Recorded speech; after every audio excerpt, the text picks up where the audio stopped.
Friends எல்லாருக்கும் வணக்கம். இன்றைக்கி வீடியோவில் ரொம்பவே யூஸ்ஃபுல்லான இன்ட்ரெஸ்டிங்கான பல டிப்ஸோட பெண்களுக்கு ஹெல்த்தியாக இருக்கிறதுக்கு வீட்டிலே நாம் சில விஷயங்களை பார்த்து செஞ்சோன்னா போதும். அதிகமாக செலவு பண்ணி நம்ம ஹெல்த்தை பார்த்துக்கணுன்ற அவசியம் இல்லை. வீட்டிலே ஃப்ரெஷ்ஷாக நெய் செய்யும்போது ஒரு சில டிப்பை ஃபாலோ பண்ணனா போதும். கடையில் வாங்குற மாதிரியே வீட்லேயும் மணலாக சூப்பராக நம்மளால் நெய் செய்ய முடியும். வாங்க வீடியோக்குள்ளே போகலாம்.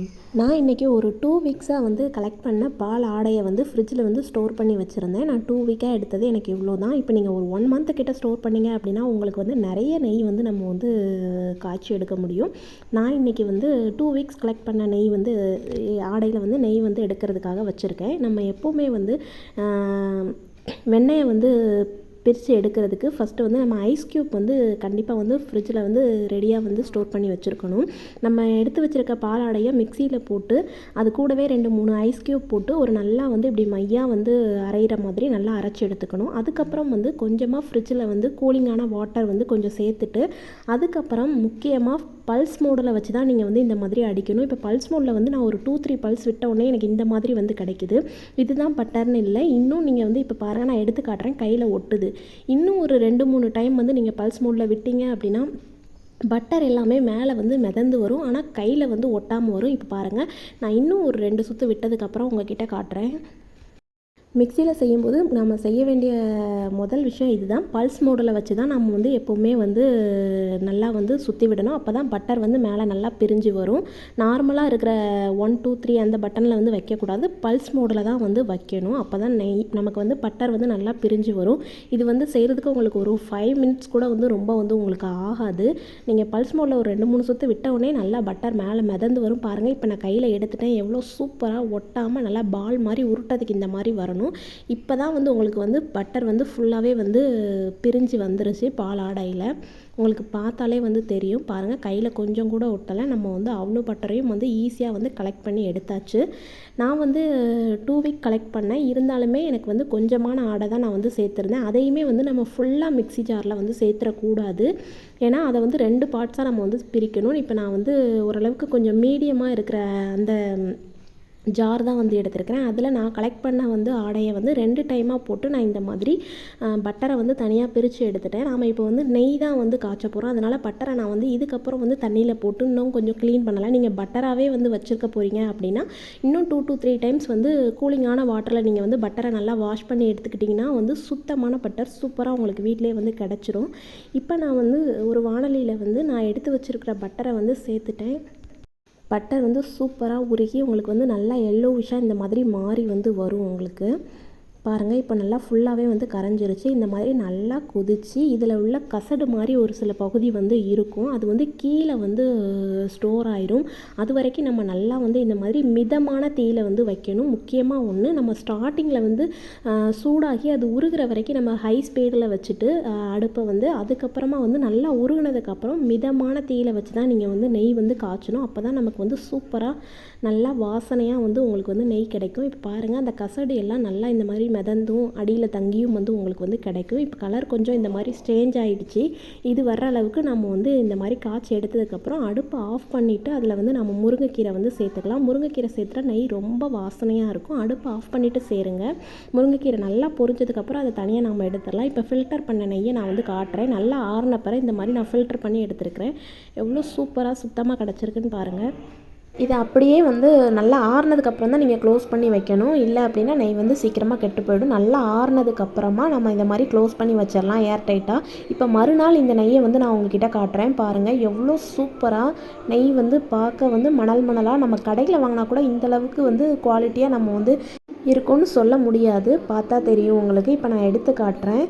சூப்பரான நெய் நல்லா நம்ம முருங்கைக்கீரை போட்டதுக்கும் அதுக்கும் நல்ல ஒரு ஸ்மெல்லோட சூப்பராக இருக்கும். குழந்தைங்களுக்கு கண்டிப்பாக இந்த மாதிரி வீட்டிலே ஹெல்த்தியாக நெய் செஞ்சு கொடுங்க. ஆடை சாப்பிட மாட்டீங்க, பிடிக்காதவங்க கண்டிப்பாக அதை வேஸ்ட் பண்ணாமல் இந்த மாதிரி ஸ்டோர் பண்ணி 2 வீக்ஸ் ஒன்ஸ் நம்ம இந்த மாதிரி நெய் செய்யலாம். நெய் செய்கிறதுக்கு முக்கியமான 2 டிப். நம்ம மிக்ஸி ஜாரில் அடிக்கும்போது ஐஸ் க்யூப் போடணும். முக்கியமாக பல்ஸ் மோடில் வச்சு நம்ம சுற்றணும். அப்போ தான் சூப்பராக நமக்கு வெண்ணெய் பிரிஞ்சு வரும். இந்த 2 டிப்பை ஃபாலோ பண்ணால் போதும். ரொம்ப மணமாக இருக்கிறதுக்கு முருங்கைக்கீரையை நம்ம செஞ்சதுக்கு அப்புறமா பொரிய விட்டு எடுத்தோன்னா நல்லா வாசனையாக இருக்கும். Next day meal maker biryani செய்கிறதுக்கு ஃப்ரெஷ்ஷான மசாலா அரைக்கிறதுக்கு சீரகம், சோம்பு, ஏலக்காய், கிராம்பு, அன்னாச்சி பூ, பட்டை, கொஞ்சமாக வந்து மிளகு இதெல்லாம் சேர்த்து நான் வந்து இதை நல்லா வந்து ஃபைனாக வந்து பவுடராக வந்து அரைச்சி வச்சுக்கிட்டேன். இந்த மசாலா சேர்த்து நம்ம மீல் மேக்கர் பிரியாணி வந்து செய்யும்போது அவ்வளோ ஒரு டேஸ்ட்டாக இருக்கும். நமக்கு வந்து கறி பிரியாணியே தோற்று போகிற அளவில் டேஸ்ட் வந்து இருக்கும். நான் வந்து இப்போ வந்து மார்னிங் வந்து வீடியோ எடுக்கிறேன். நைட்டே அந்த மசாலா வந்து ப்ரிப்பேர் பண்ணி வச்சுட்டேன். மார்னிங் ஒரு 10 மினிட்ஸ் இந்த மாதிரி சின்ன வந்து மீல் மேக்கரை வந்து நான் வந்து ஒரு 10 மினிட்ஸ் இல்லை 15 மினிட்ஸ் ஊற வச்சு எடுத்துக்கோங்க. ஊற வச்சு எடுத்ததுக்கப்புறம் அதில் உள்ள தண்ணியெல்லாம் நல்லா ஃபில்டர் பண்ணிவிட்டு அது கூடவே ஒரு 2 டேபிள் ஸ்பூன் வந்து தயிர் வந்து சேர்த்துக்கோங்க. காரத்துக்கு ஏற்ற மாதிரி மிளகாய்த்தூள் சேர்த்துக்கோங்க. நான் 2 டேபிள் ஸ்பூன் மிளகாய்த்தூள் சேர்த்துருக்கிறேன். கொஞ்சமாக மஞ்சள் தூள், மல்லித்தூள், கரம் மசாலா ஒரு அரை ஸ்பூன் சேர்த்துக்கோங்க. ஏன்னா நம்ம ஃப்ரெஷ்ஷாக மசாலாவும் இந்த மாதிரி அரைச்சி வச்சுருக்கிறோம் இல்லையா, அதனால் இப்போ ஃப்ரெஷ்ஷாக அரைச்ச மசாலாவில் பாதியை மட்டும் நான் வந்து சேர்த்துக்கிட்டேன். தேவையான அளவு உப்பு சேர்த்து இது கூடவே கொஞ்சமாக எண்ணெய், நீங்கள் சமையலுக்கு எந்த எண்ணெய் பயன்படுத்துகிறீங்களோ அந்த எண்ணெயை சேர்த்து நல்லா வந்து கலந்து விட்டுட்டு இதை நாம் வந்து ஒரு 1/4 மணி நேரம் இதை வந்து அப்படியே வந்து நம்ம வந்து ஊற விட்டுறலாம். மற்ற வேலைகளை நம்ம வந்து பார்க்கலாம். இந்த மாதிரி நல்லா ஊறி வரும்போது தான் சோயாவில் வந்து நமக்கு நல்லா மசாலாலாம் உள்ளே இறங்கி சாப்பிடும்போது ரொம்பவே டேஸ்ட்டாக இருக்கும். இப்போ நாம் வந்து பிரியாணி செய்ய ஆரம்பிச்சிடலாம். நம்ம ஃப்ரெஷ்ஷாக செஞ்ச நெய் வந்து நான் 1 ஸ்பூன் அளவு சேர்த்துக்கிட்டேன். நெய் வந்து அப்படியே ஊற்றினோடனே நல்லா வந்து அவ்வளோ ஒரு வாசனையாக இருந்தது. வீட்டிலே செஞ்ச நெய்னா ரொம்பவே வந்து மணமாக வந்து இருக்கும். கண்டிப்பாக ட்ரை பண்ணி பாருங்கள். இப்போ தேவையான அளவு எண்ணெய் சேர்த்துட்டு ஒரு 2 பெரிய வெங்காயம் வந்து நான் வந்து சேர்த்துருக்கிறேன். மீல் மேக்கர் பிரியாணியில் நான் இன்றைக்கி பட்டை, கிராம்பு எதுவுமே எண்ணெயில் பொரிய விடலை. ஏன்னா நம்ம வந்து மசாலா வந்து ஏற்கனவே ஃப்ரெஷ்ஷாக வந்து அரைச்சி வச்சுருக்கிறோம். இப்போ காரத்துக்காக 2 மிளகாய் மட்டும் சேர்த்துருக்கிறேன். ஏன்னா மிளகாய்த்தூள் ஏற்கனவே 2 ஸ்பூன் வந்து சேர்த்துருக்கிறேன். இப்போ வெங்காயம் வந்து நல்லா வந்து இந்த மாதிரி நல்லா ப்ரௌனிஷாக நல்லா பொரிஞ்சு வர அளவுக்கு வெந்து வரணும். அப்போ தான் வந்து டேஸ்ட் வந்து பிரியாணி ரொம்பவே டேஸ்ட்டாக இருக்கும். இப்போ இஞ்சி பூண்டு விழுது 2 டேபிள் ஸ்பூன் அளவு வந்து சேர்த்து வச்சுக்கலாம். காய்கறி எதுவுமே இல்லாத அன்னைக்கு நான் வந்து இது வந்து வீக்கில் லாஸ்ட் டே வந்து இப்போ வந்து செஞ்சுக்கிட்டு இருக்கேன். வெள்ளிக்கிழமை காலையில் தான் நான் இந்த வீடியோ வந்து எடுத்துக்கிட்டு இருக்கேன். இந்த மாதிரி நேரத்தில் இந்த மாதிரி சோயா மீல் மேக்கர் நம்ம வந்து வாங்கி வச்சுட்டோம் அப்படின்னா போதும். நம்ம இந்த மாதிரி காய்கறிகள் எதுவுமே இல்லாத அன்னைக்கு நம்ம வந்து சிம்பிளாகவும் கறி பிரியாணி டேஸ்ட்டில் இருக்கிற அளவுக்கு கூட நம்ம வந்து ஒரு டிஷ் வந்து செய்யலாம். கண்டிப்பாக வந்து ட்ரை பண்ணி பாருங்கள். இதுக்கு வெங்காயம், தக்காளி, இஞ்சி பூண்டு விழுது அந்த மசாலா இருந்தால் போதும். நான் இப்போது 2 வந்து தக்காளி வந்து சேர்த்துருக்கிறேன். தக்காளி நல்லா வதங்கிறதுக்கு தேவையான அளவு உப்பு சேர்த்துக்கலாம். தக்காளி எப்போவுமே நல்லா வதங்கினதுக்கப்புறம் தான் நாம் வந்து மற்ற காய்கறிகள் வந்து சேர்க்கணும். அப்போ தான் ரொம்ப டேஸ்ட்டாக இருக்கும். இப்போ தக்காளி நல்லா வதங்கி வந்துருச்சு. இப்போ நாம் வந்து ஊற வச்சுருக்கிற மீல் மேக்கரை வந்து சேர்த்துடலாம். சேர்த்துட்டு இது எல்லாத்தையும் நல்லா வந்து மிக்ஸ் பண்ணி விட்டுட்டு அந்த நம்ம சேர்த்துருக்கிற மசாலா வாடெல்லாம் போய் நல்லா எண்ணெய் பிரிஞ்சு வர்ற அளவுக்கு வெயிட் பண்ணுங்கள். இப்போ நம்ம ஊற வச்சுருக்கிறதுலே லைட்டாக தண்ணி சேர்ந்து அதையும் வந்து நான் சேர்த்துக்கிறேன். இப்போ இது லைட்டாக வந்து ஒரு கொதி வந்து எண்ணெய் பிரிஞ்சு வரவும் அதுக்கப்புறம் நம்ம வந்து அரிசி வந்து சேர்த்துடலாம். கொஞ்சம் நேரம் நான் மூடி வச்சுட்டேன். பாருங்கள் நல்லா எண்ணெய் பிரிஞ்சு வந்துருச்சு. நல்லா ஓப்பன் பண்ண உடனே அவ்வளோ ஒரு வாசனையாக வந்து இருந்தது. இப்போ இதை கொஞ்சமாக வந்து மிக்ஸ் பண்ணி விட்டுடலாம். இப்போ நாம் கொஞ்சமாக ஏற்கனவே எடுத்து வச்ச அந்த மசாலாவை வந்து இந்த ஸ்டேஜில் நாம் வந்து சேர்த்துடலாம். இப்போது சேர்த்துட்டு இதை நல்லா நாம் வந்து மிக்ஸ் பண்ணி விட்டுட்டு நாம் வந்து ஊற வச்சுருக்கிற அரிசி வந்து சேர்த்துடலாம். எப்போவுமே மார்னிங் இந்த மாதிரி நாம் வந்து 1 பாட் ரெசிபி செய்கிறோம் அப்படின்னா மார்னிங் எந்திரிச்ச உடனே நாம் செய்ய வேண்டிய ஃபஸ்ட்டு வேலை வந்து அரிசி வந்து ஊற வைக்கிறதா தான் இருக்கணும். அரிசி இந்த மாதிரி ஊற வச்சு செஞ்சோம் அப்படின்னா நமக்கு வந்து இந்த மாதிரி 1 பாட் ரெசிபிலாம் செய்யும்போது ரொம்ப வந்து நமக்கு விதையாக இருக்காது, விழுங்குறதுக்கு கஷ்டமாகவும் இருக்காது, ரொம்பவே டேஸ்ட்டாக இருக்கும். இப்போ நான் கொஞ்சமாக மல்லி இலையும் வந்து தூவிக்கிட்டேன். புதினா இருந்தால் அதுவும் சேர்த்துக்கோங்க, ரொம்ப வாசனையாக இருக்கும். இப்போ நான் ஊற வச்ச வந்து அரிசி வந்து சேர்த்துக்கிறேன். சேர்த்துட்டு அரிசியை நல்லா வந்து மிக்ஸ் பண்ணி விட்டுட்டு அது மசாலா எல்லாம் நல்லா கலந்து வந்ததுக்கப்புறமா நம்ம தேவையான அளவு தண்ணி வந்து சேர்த்துக்கலாம். நான் 1 கப் அரிசிக்கு இப்போ 2 கப் அளவு கரெக்டாக வந்து தண்ணி வந்து சேர்த்துக்கிட்டேன். இந்த ஸ்டேஜில் நீங்கள் வந்து உப்பு வந்து செக் பண்ணி பார்த்துக்கோங்க. இப்போ நம்ம இந்த மாதிரி 1 பாட் ரெசிபிலாம் செய்கிறோம் அப்படின்னா உப்பு லைட்டாக கரிக்கிற மாதிரி இருக்கணும். அப்போ தான் வந்து கரெக்டான உப்பு நம்ம வந்து போட்டிருக்க மாதிரி இருக்கும்.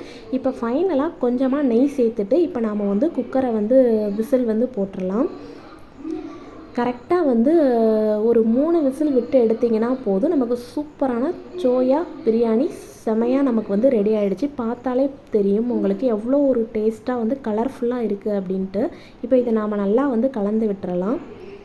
இதை நான் இப்போ உங்களுக்கு வேறு பாத்திரத்தில் மாற்றி வந்து காட்டுறேன். பாருங்கள் நம்மளோட சோயா எல்லாமே சூப்பராக வந்து நல்லா வந்து மசாலா கலந்த டேஸ்ட்டில் ஓப்பன் பண்ண உடனே அவ்வளோ ஒரு வாசனையாக இருந்தது. கண்டிப்பாக இதே அளவில் இதே மாதிரி மசாலா அரைச்சி வந்து செய்யுங்க, ரொம்பவே டேஸ்ட்டாக இருக்கும். காய்கறி எதுவுமே இல்லாத அன்னைக்கு சூப்பராக நம்ம வந்து நான்வெஜ் டேஸ்ட்டில் ஒரு சூப்பரான வெஜ் பிரியாணி வந்து செஞ்சு கொடுத்துடலாம். இப்போ கொஞ்சமாக மல்லி இலை வந்து தூவிக்கலாம். இப்போ இதை நான் வந்து ஹாட் பாக்ஸில் மாற்றி வச்சுட்டேன். இன்றைக்கி நம்ம வீட்டில் சூப்பரான ஒரு ஒன் பாட் ரெசிபி வந்து செஞ்சாச்சு. பாப்பாவோட லஞ்ச் பாக்ஸுக்கு சூப்பராக வந்து ஜோயா பிரியாணி வந்து வச்சுட்டேன். இன்றைக்கி வந்து பாப்பாவுக்கு அதுக்கு சைடிஷாக நான் வந்து முட்டை தான் வந்து வேக வச்சு எடுத்துருக்கேன். முட்டையை வந்து தனியாக வேக வச்சுட்டேன். இப்போ வந்து பாப்பாவோட லஞ்ச் பாக்ஸ் ஸ்நாக்ஸ் பாக்ஸ் பார்த்துடலாம். சூப்பரான சோயா பிரியாணி. இன்றைக்கி ஸ்நாக்ஸுக்கு பாப்பாவுக்கு ஒரு செவ்வாழைப்பழம் தான் வந்து வச்சுருந்தேன். நெக்ஸ்ட்டு வந்து கொஞ்சமாக கடலைப்பருப்பு வந்து வேர்க்கடலை வச்சுருக்கிறேன், சாக்கோப்பை வச்சுருக்கிறேன். இந்த மாதிரி சாக்கோப்பை வந்து அவளுக்கு ரொம்ப பிடிக்கும். இந்த மாதிரி நான் சாக்கோப்பை வச்சா தான் அவள் வந்து பனானாவையும் சாப்பிடுவாள், கடலைப்பருப்பையும் நம்ம வந்து சாப்பிட்டு வருவாள். குழந்தைங்களோட ஸ்நாக்ஸை ஹெல்த்தியாகவும் மாற்றணும் அப்படின்னா அவங்களுக்கு பிடிச்ச பண்டத்தையும் நாம் அது கூட வச்சுட்டோன்னா அவங்க வந்து விரும்பி சாப்பிடுவாங்க. மார்னிங் வந்து தோசை மாவு இருந்ததுனால மார்னிங் தோசை சட்னி வச்சுட்டு மதியத்துக்கு வந்து சிம்பிளாக வந்து இந்த மாதிரி சோயா பிரியாணியும் எக்கும் வேக வச்சு எடுத்தாச்சு. மதியம் வந்து டைம் வந்து கொஞ்சம் ஃப்ரீயாக இருக்குது. ஸோ வந்து தலைக்கு தேய்க்கிறதுக்கான எண்ணெய் நான் எப்போவுமே வந்து 2 வீக்ஸ் தேவைப்படுற அளவு தான் எண்ணெய் வந்து காய்ச்சிப்பேன். இன்றைக்கி வந்து செம்பருத்தி எண்ணெய் ஏற்கனவே காய்ச்சின வீடியோ உங்களுக்கு வந்து போட்டிருந்தேன். இன்றைக்கி வந்து கூட ஒரு பொருளும் நான் வந்து சேர்த்து செய்ய போகிறேன். நான் வந்து செம்பருத்தி பூ ஒரு 10 பூ கிட்ட எடுத்துருக்கிறேன். அது கூடவே வந்து ஒரு 2 டேபிள் ஸ்பூன் வெந்தயம், 2 டேபிள் ஸ்பூன் கரிஞ்சீரகம் வந்து எடுத்துருக்கிறேன். ரெண்டையுமே நான் வந்து மிக்சியில் வந்து பொடி பண்ணி எடுத்துக்கிட்டேன். இப்போ எண்ணெயை வந்து அடுப்பில் ஊற்றி எண்ணெய் வந்து கொஞ்சம் மிதமான சூடு ஏறினதுக்கு அப்புறமா, ரொம்ப வந்து சூடு ஏறக்கூடாது, மிதமான சூடு இருக்கும்போதே நம்ம அரைச்சி வச்சுருக்கிற வெந்தயத்தையும் கரிஞ்சீரகத்தையும் அதில் வந்து சேர்த்துடலாம். இதே நீங்கள் எண்ணெய் நல்லா சூடான அப்புறம் போட்டிங்க அப்படின்னா வந்து அது வந்து கரிஞ்சி போயிடும். ஸோ எண்ணெய் வந்து சூடான உடனே நம்ம வந்து அதை போட்டுறணும். போட்டுட்டு அதுக்கப்புறமா வந்து கொஞ்சம் நேரத்துலேயே நம்ம வந்து செம்பருத்தி பூவையும் வந்து சேர்த்துடலாம். செம்பருத்தி பூவில் உள்ள அந்த ஒரு சாறு எல்லாமே வந்து எண்ணெயில் வந்து நல்லா இறங்கணும். ரொம்ப சிம்பிள். ரொம்ப குறைவான தீயில் வந்து நம்ம வந்து அடுப்பு வந்து வச்சுருக்கணும். ஹை ஸ்பீடில் வச்சுருந்தீங்க அப்படின்னா எல்லா பொருட்களுமே வந்து கருகிரும், எண்ணெயோட ஸ்மெல் வந்து மாறிடும். ஸோ மிதமான தீயில் வச்சு இந்த மாதிரி மிக்ஸ் பண்ணி விடுங்க. அப்போ தான் வந்து கருஞ்சீரகமும் வெந்தயமும் வந்து முழுசாக போட்டிங்க அப்படின்னா அதில் உள்ள அந்த சத்துக்கள் எல்லாம் உள்ளே இறங்காது. ஸோ அதனால தான் பொடி பண்ணி நான் வந்து இந்த தடவை சேர்த்துருக்கிறேன். இப்போ பாருங்கள், நல்லா வந்து செம்பருத்தி பூ நல்லா வந்து பொரிஞ்சிருச்சு, அதோட கலர் நல்லா சேஞ்ச் ஆகிருச்சு. இந்த ஸ்டேஜில் வந்து அடுப்பு ஆஃப் பண்ணிடலாம். இந்த எண்ணெய் காய்ச்சறதுக்கு நமக்கு ஒரு 15 மினிட்ஸ் தான் வந்து ஆகும். இதை வந்து நான் வந்து இரும்பு பாத்திரத்தில் சேர்க்கறதுனால நமக்கு அயன் கண்டென்ட்டும் சேர்த்து நமக்கு வந்து கிடைக்கும். ஸோ முடி வந்து ஹெல்த்தியாக வளர்கிறதுக்கு நமக்கு ரொம்பவே வந்து ஹெல்ப் பண்ணும். இப்போ இதை நல்லா வந்து ஃபில்டர் பண்ணிடலாம். நல்லா ஆறுற வரைக்கும் அதே வந்து இரும்பு பாத்திரத்தில் வந்து வச்சுருங்க. அப்போ தான் நமக்கு தேவையான அயன் கண்டென்ட் வந்து நமக்கு வந்து கிடைக்கும். இப்போ இதை நல்லா ஃபில்டர் பண்ணிவிட்டு நல்லா ஆறுனதுக்கப்புறமா நீங்கள் எந்த பாக்ஸில் வந்து ஊற்றி வச்சுப்பீங்களோ அதில் வந்து நீங்கள் ஸ்டோர் பண்ணி வச்சுக்கலாம். நம்ம கடைகளில் வந்து செம்பருத்தி, ஆனியன் இது எதுன்னு சேர்த்த எண்ணெயை வந்து அதிகமாக காசு கொடுத்து கடையில் வாங்குறதுக்கு ஹெல்த்தியாக வீட்டிலே நீங்கள் இந்த மாதிரி காய்ச்சினீங்க அப்படின்னா அதில் எந்த ஒரு சைடு எஃபெக்ட்டும் நமக்கு வந்து வராது. நிறைய பேர் வந்து இந்த எண்ணெய் தேய்ச்சோம் அப்படின்னா 1 வீக்கில் முடி வளர்ந்துடும், முடி கொட்டுறது நின்றோம் அப்படிலாம் சொல்லுவாங்க. தயவு செஞ்சு அதெல்லாம் நம்பாதீங்க. முடிஞ்ச அளவுக்கு நம்ம ஹெல்த்தியாக இயற்கையான மூலிகைகள் நம்மளை சுற்றியே நிறைய இருக்குது. உங்களுக்கு எது கிடைக்கோ அதை வந்து சேர்த்து நீங்களே வந்து ரெடி பண்ணி நீங்கள் வந்து ஆயில் தேய்ங்க. இந்த எண்ணெய் வந்து நான் இப்போ ஒரு 2 மந்த்ஸாக கண்டினியூஸாக எடுத்துக்கிட்டு இருக்கேன். எனக்கு வந்து முடி கொட்டுற ப்ராப்ளம் வந்து கொஞ்சம் கொஞ்சமாக குறைஞ்சிருக்கு. முடியும் கொஞ்சம் நீளமாக வந்து வளருது. கீழே அடிப்பகுதியில் முடியில் வந்து ஒரு வெடிப்பு மாதிரி இருக்கும், 2 வெடித்த மாதிரி இருக்கும். அந்த மாதிரி ப்ராப்ளமும் இந்த எண்ணெய்க்கு வந்து க்யூர் ஆகுது. நான் யூஸ் பண்ணுறதுனால எனக்கு இது வந்து தெரியுது. அதனால தான் இந்த வீடியோ உங்கள் கூட ஷேர் பண்ணியிருக்கேன். ட்ரை பண்ணி பாருங்கள். முடிஞ்சால் வந்து செம்பருத்தி எண்ணெய் வீட்டில் காய்ச்சிட்டு நீங்கள் யூஸ் பண்ணிங்க அப்படின்னா அதோட ரிவ்யூவை கீழே வந்து ஷேர் பண்ணுங்கள். நம்ம வீட்டில் வச்ச செம்பருத்தி ஃபஸ்ட் டைமாக வந்து பூ பூத்துருக்கு. நம்ம வீட்டில் உள்ள செம்பருத்தி, அரளிப்பூ செடி, இது எல்லாமே இந்த மாதிரி பூச்செடிகள் நீங்கள் வந்து ரெகுலராக வந்து சாமிக்கு பூ போடுவீங்க. கடையில் வாங்குறதுக்கு நீங்கள் இந்த மாதிரி ஒரே ஒரு அரளிப்பூ செடி, செம்பருத்தி செடி வச்சுருந்தீங்க அப்படின்னா டெய்லியுமே உங்கள் பூஜைக்கு தேவையான பூ உங்களோட வீட்டிலேருந்து நீங்களே வந்து பறிச்சுக்கலாம். இதுக்குன்னு தனியாக நீங்கள் வந்து செலவு பண்ணணுன்ற அவசியம் இல்லை. சூப்பராக ஈவினிங்கோட பூஜையும் வந்து நான் வந்து முடிச்சிட்டேன். இந்த வீடியோ உங்களுக்கு யூஸ்ஃபுல்லாக இருந்தது, பிடிச்சிருந்தது அப்படின்னா கண்டிப்பாக ஒரு லைக் பண்ணுங்கள். மறக்காமல் நம்ம சேனலை சப்ஸ்கிரைப் பண்ணுங்கள். தேங்க்யூ.